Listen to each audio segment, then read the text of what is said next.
একটু বৃষ্টিতেই জল জমে সবার ব্যবসা পুরো শেষ করে দিল।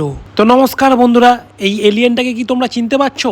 আসলে সকাল সকাল আজকে চলে গেছিলাম একটু হাটে, বাড়ি এসে দেখি মুষলধারে বৃষ্টি পড়ছে। এত জলদি মুড সুইং কার হয় ভাই? বৃষ্টি সবার জন্য খুশির হয় না। ফেসবুক কবিদের কাছেই বাড়িতে বসে 2-4 লাইন লিখতে ভালোই লাগে, আমার কাছে ভালো লাগে না, কারণ হাগু মুতু ড্রেনের জল পেরিয়ে দোকানে যেতে হয়, আর দোকানে গিয়েও কাস্টমারের দেখা পাওয়া যায় না। কাকার তো আলাদাই ব্যাপার, পেছন থেকে কাকি ছাতা ধরে বসে আছে, এই টোটো আসতে আমি ডান দিকেই যাব দিয়ে বাইকটাকে পার্কিং এ রেখে, লুঙ্গি তো পরিনি তাই প্যান্টটাকেই গুটিয়ে কাদার উপর দিয়ে ছপাত ছপাত করে আমি চলে আসি দোকানে। আর এসেই খেয়ে নি স্টারবাক্সের সেই কড়া পাকের লিকার চাটা, ভাব সেই একই রকম নিচ্ছে যেন মনে হচ্ছে ক্যাপাচিনো খাচ্ছে। দিয়ে শুরু করে দিই আজকের দিনের ব্যবসা। প্রথমে ভাবলাম কাকাও কি ব্লগিং করে নাকি, পরে বুঝলাম না, বাড়ির লোককে ভিডিও কল করে মাল দেখাচ্ছে।